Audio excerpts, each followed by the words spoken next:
somos dentro e quem somos fora, porque para Deus não existem paredes, a nossa vida é uma só. Ele não nos sonda, não nos conhece antes que a palavra chegue à nossa boca.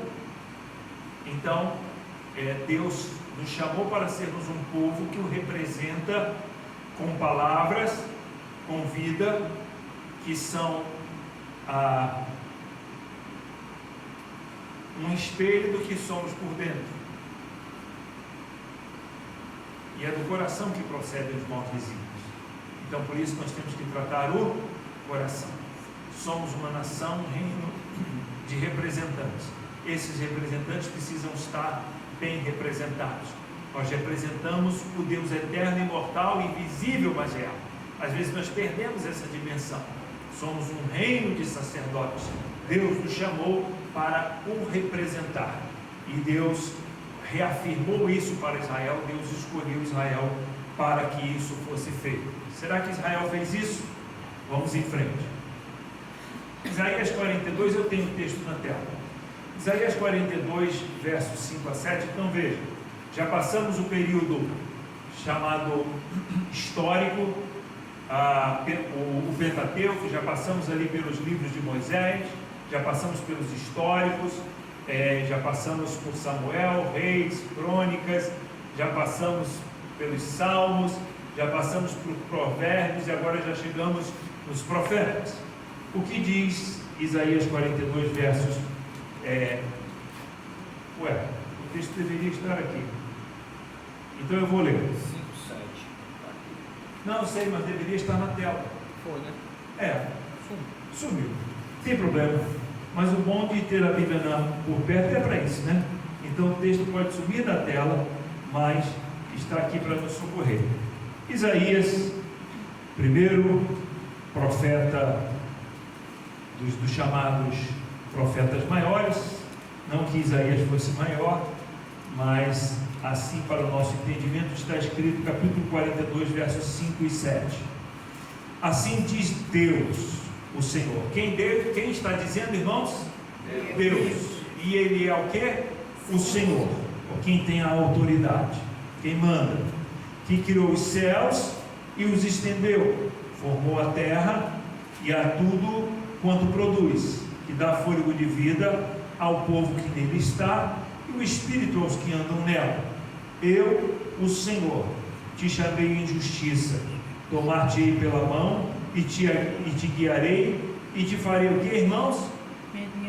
Mediador da aliança com o povo e luz para os gentios. Aleluia. Para que, irmãos? Para abrires os olhos aos cegos, para tirares da prisão o cativo e do cárcere os que jazem em trevas. Então veja, os anos se passaram, muitos pecados terríveis foram cometidos por Israel. O período dos reis já havia passado, o período dos juízes, onde cada um fazia o que queria. Deus já havia trazido alguns juízos sobre a terra, já havia passado o dilúvio, já havia passado a destruição de Sodoma e Gomorra. Deus já poderia ter dado fim, ter dado cabo de tudo e de todo mundo. Deus chegou a falar isso com Moisés, e Moisés falou assim: não, Senhor, não faça isso, não destrua, é seu povo. Não, Moisés, vamos fazer o seguinte, vou destruir todo mundo e vou fazer tudo novo a partir de você. Não, Senhor, este é o povo que o Senhor chamou. O Senhor não tirou com mão forte e poderosa do Egito para nos fazer morrer aqui. Então, Moisés sendo testado, e Moisés conhecia o caráter de Deus, e Deus puxava por Moisés, e Moisés puxava pelo caráter de Deus. Então, apesar de tudo isso, séculos se passaram, Deus agora levanta os profetas. Não está passando por cima dos pecados de ninguém, porque Deus não passa por cima dos pecados de ninguém. A obra missionária não é para você fazer carinho na cabeça de ninguém. Você vai levar esperança, sim. Você vai levar ânimo, sim. Você vai fazer o quê? Você vai abrir os olhos dos cegos. Não você, mas Deus por seu intermédio. Você vai tirar os prisioneiros da prisão, o cativo do cárcere. Não você, mas Deus por intermédio de você. Deus vai tirar os que estão mortos em trevas não você, mas Deus por seu intermédio. Amém, irmãos? Podemos levantar as mãos e dizer assim: eis-me aqui, Senhor. Eis-me aqui, Senhor. Apesar de quem eu sou, pode dizer assim: apesar de quem eu sou. Vamos lá, irmãos. Estão com medo de dizer? Apesar de ser quem eu sou, usa-me. Somos falhos, irmãos. Somos pecadores. Ó Deus, quantos pecados são mais do que nós somos capazes de contar. Por isso Davi orou no belíssimo Salmo 19: Senhor, da soberba absolve o teu servo, livra-me das faltas que me são ocultas. Davi, como rei e como todo aquele que se acha em posição de autoridade, era soberbo, era altivo, era orgulhoso. Isso era um pecado claro, visível. Davi disse também: os meus pecados estão diante de mim. Ou seja, tem coisas que são claras. Por exemplo, se você é genioso, você sabe que é genioso, não precisa alguém dizer. Esse é um pecado claro. Mas o fato de você ser genioso não significa que esse é o seu único pecado. Talvez seja o carro-chefe, mas com ele vem uma infinidade de pecados, e esses pecados são maiores do que você é capaz de dimensionar, mensurar. Mas veja, irmãos, ao lado disso está a graça. Que graça bendita e maravilhosa. Mesmo sendo os meus pecados mais numerosos do que os fios de cabelo da minha cabeça, isso não significa, por exemplo, que o pastor Marcos seja menos pecador do que a gente, não é verdade? Porque ele já está com uma entrada aqui, né? Uma entrada aqui maior do que a minha, né? Mas ele vai chegar daqui a algum tempo, daqui a alguns anos, ele vai falar: está vendo aí, pastor Inés, né? Cadê agora? Agora é a sua calvície que você tem a dizer agora. Então, ou seja, é simples metáfora, irmãos. Então significa que nós não podemos mensurar. Agora olha aqui, que graça inesgotável. Filhinhos meus, estas coisas vos escrevi para que não pequeis. Mas se todavia alguém pecar, temos advogado. Temos advogado junto a quem? Junto ao Pai. Aquele que recebe a oferta pelo pecado e recebe o ofertante. Quem é? Jesus Cristo justo. E Ele é a propiciação, Ele é a oferta pelos nossos pecados. E não somente pelos nossos, mas pelos do mundo inteiro. Ou seja, não tem mar de pecado que Deus não possa redimir. Os seus pecados já não me lembro mais. Ou seja, mesmo que sejam incontáveis, se há arrependimento, se há quebrantamento, vai ser lançado no mar do esquecimento. Você vai trazer de volta aquele pecado, ó Deus. Aí Deus vai falar assim: não sei do que você está falando, esse pecado eu já não me lembro mais. Vamos para frente, porque com Deus e em Cristo, cada dia é um novo dia, é uma nova história.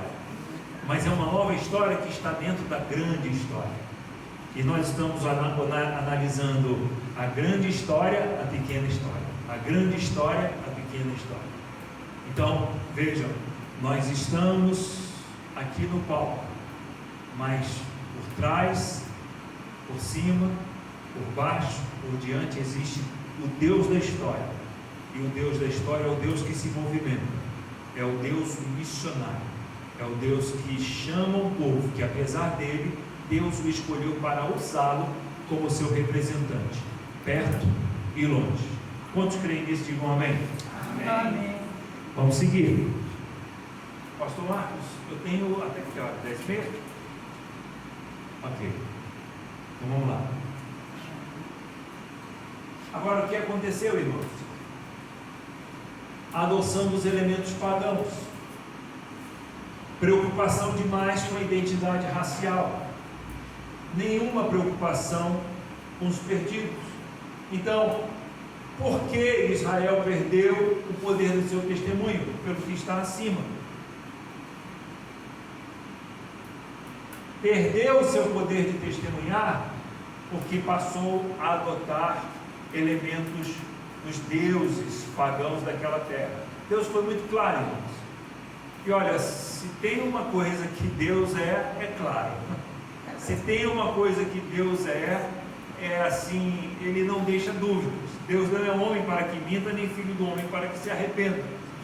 Por inúmeras vezes ele advertiu, dizendo assim: olha, vocês não vão fazer aliança alguma com os povos das terras para onde eu os envio. Essas terras, vocês vão se apossar dessas terras, ainda que fosse uma terra, vamos assim dizer, a terra prometida, uma terra só, mas ela era subdividida em muitas cidades, muitas etnias. Povos já haviam tomado conta, e cada povo tinha o seu Deus, e eles foram se unindo, eles foram dominando, mas eles foram se unindo pouco a pouco. Entregaram suas esposas, suas mulheres, perdão, para se unirem a homens daquelas terras e vice-versa. Homens de Israel se uniram a mulheres daquela terra. Olha o ápice disso, olha o que aconteceu com Salomão. Salomão foi casando com cada mulher de um principado diferente e trazendo para si e para dentro da nação os hábitos daquelas nações pagãs. Então foram sendo contaminados. Não é assim com a nossa vida? A gente tem que fazer uma operação pente fino toda semana na nossa vida, ou todo dia, ainda que o pente fino possa ser um dia na semana. Quem foi criança aqui, todos nós fomos, lembra desse período chato, né? Vem cá, meu filho, deixa eu passar um pente fino nisso aqui. E sempre achava alguma coisa quando passava aquele pente fino. Cabelo curto, imagina o grande. Imagina o cabelo grande. Sentava na beira da calçada para pegar a luz do dia, e aí todo mundo via aquela cena horrorosa, já sabia que sua mãe estava lá catando piolho. Neucid, né? Lembra do Neucid, aquele Neucid em pó, aquela touquinha maldita, né? Botava e dava uma coceira aqui só. E se você chegava com cabeça raspada, hoje é moda, né?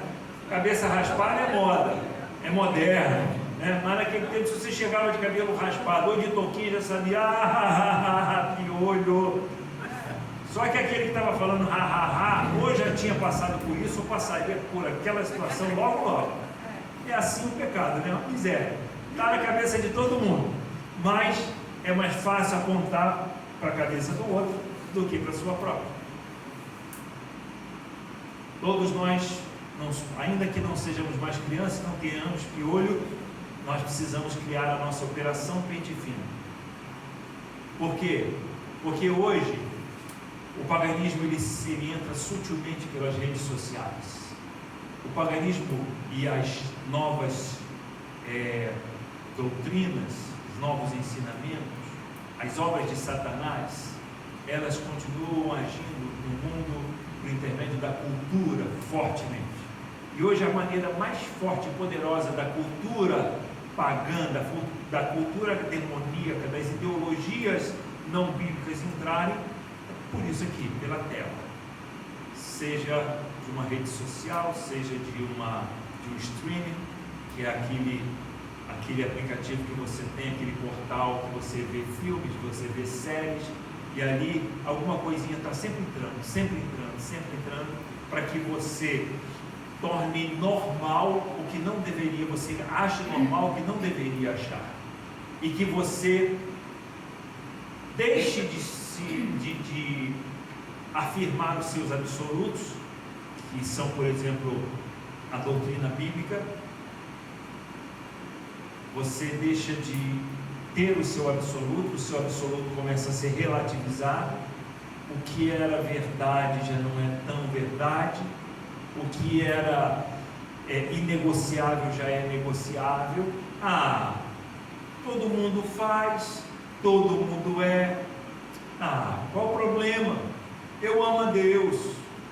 Pois é, a Bíblia diz que eu temo a Deus, eu creio em Deus. A Bíblia diz que crer até o diabo crê. E pior, mais até do que os crentes, muitos crentes, né? Ainda estremece, porque sabe diante de quem está o Deus eterno, que atormenta o diabo. Então, nós precisamos ter o mesmo cuidado que Israel deixou de ter. para não adotar os elementos pagãos dos outros povos. E preocupação demais com a identidade racial. Nós somos Israel, nós somos o Israel de Deus. Por isso que os crentes são chamados de prepotentes. Só eles que serão salvos. Ainda que a gente possa ter essa convicção que a Bíblia nos dá, aquele que vier a mim, disse Jesus, jamais lançarei fora, mas a gente tem que ter cuidado com a prepotência, porque isso vira pecado. Então, nós temos que ter sabedoria para lidar com o mundo. A gente tem que ter a alegria de ser filho, privilégio de ser filho, mas dizer para os outros: olha, eu não sou o único filho, e você pode ser filho também. Então, Israel perdeu isso. Israel foi então dando muita vazão por ser nação escolhida. Eu sou escolhido, vocês não são escolhidos. Eu vou para o céu, você vai para o inferno. E isso então foi levando pouco a pouco o povo a se perder. Vamos em frente, porque eu tenho pouco tempo. Então, a teologia de missões, irmãos, está em todo o Velho Testamento para quem a quiser encontrar. É impossível entender missões no Novo Testamento sem considerar as suas raízes no Velho Testamento. A grande comissão de Jesus teve suas bases na história de Israel e nas escrituras do Velho Testamento. Olha o que está escrito em Lucas capítulo 24, ali está muito baixinho. Se fosse uma tela branca, acho que pareceria melhor. Se não tivesse uma tarja assim, ali embaixo, vocês enxergariam melhor. Mas ainda bem que eu tenho a Bíblia aqui na mão. Então, irmãos que estão assistindo em casa ou que vão assistir depois esse vídeo, eu estou numa igreja que eu considero a minha casa, viu? Por isso que eu falo dessa forma, por isso que eu brinco dessa forma. Lucas, capítulo número 24, é o texto que está ali na tela, verso de número 44. Eu vou ler. O texto ali é esse. A seguir, Jesus lhes disse: são estas as palavras que eu vos falei, estando ainda convosco. Importava se cumprisse tudo o que de mim está escrito, aonde, irmãos?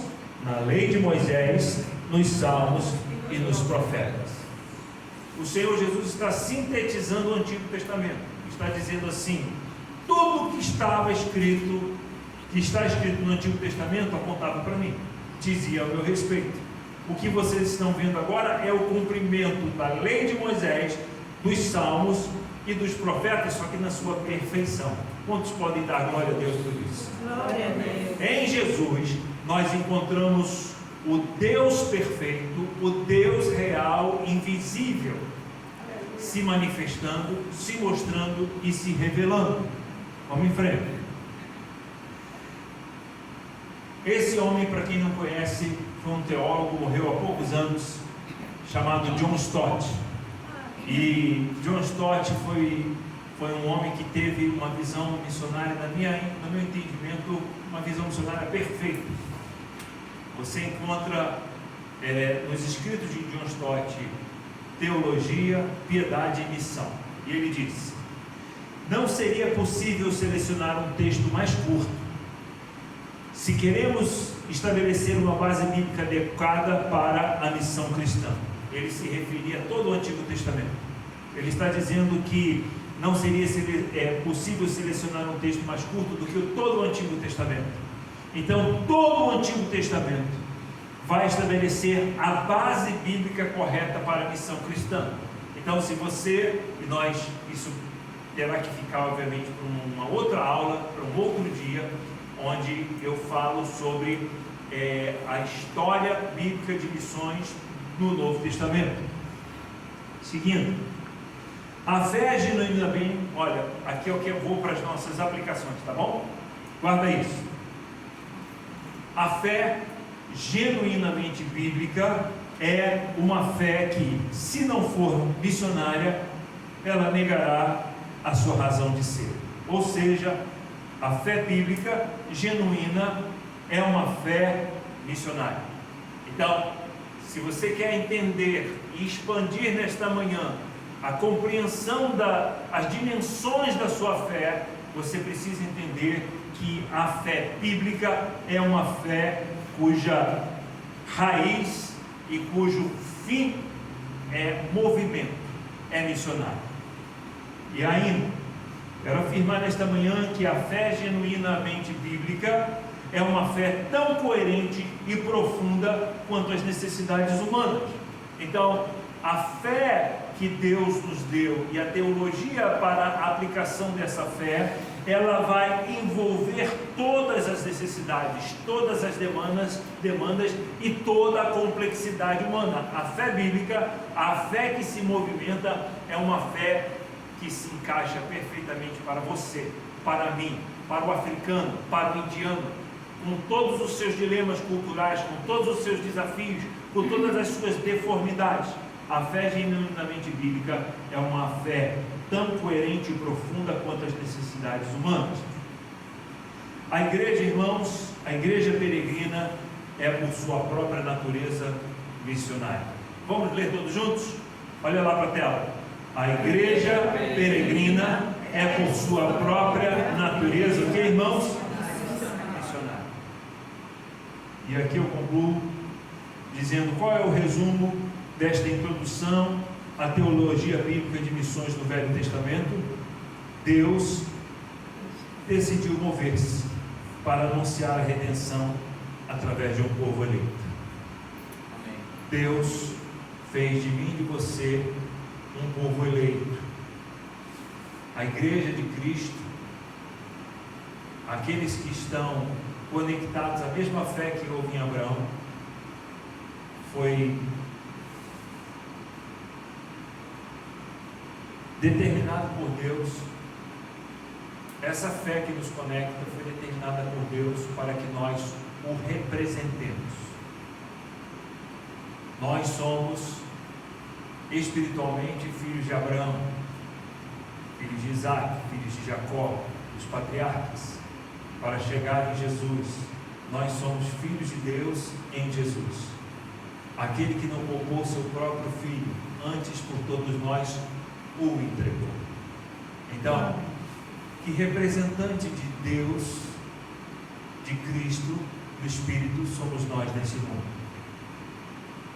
As pessoas estão podendo ver Jesus em você, as pessoas estão podendo ver Jesus em mim, as pessoas estão podendo ver Jesus em nós. Então, que Deus nos ajude não apenas a ampliar a nossa dimensão, nossa compreensão nesta manhã, mas nos ajude a aumentar o regozijo do Deus a quem servimos, que é um Deus que se movimenta desde a eternidade, e que essa manhã também sirva para que Deus nos movimente um pouco mais, nos corrija um pouco mais, nos inflame um pouco mais, e nos leve com mais engajamento, com mais fé, com mais força, com mais vigor, para fazer pelo outro aquilo que já foi feito por mim e por você. Amém, queridos irmãos? Amém. Vamos ficar de pé e vamos orar.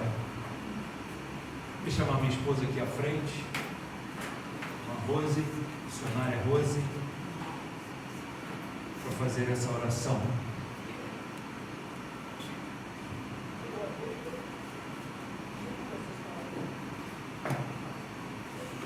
Pai, louvado seja o teu nome, exaltado em toda a terra, glorificado em todas as nações. Amém. Senhor, eis-nos aqui. Amém. Toca-nos, ó Deus, e dá-nos direção. Dá-nos, Senhor, a ousadia que precisamos para abrir os nossos lábios e anunciar que Jesus Cristo é o Senhor, Amém. para a glória de Deus Pai, anunciar vida em seu nome.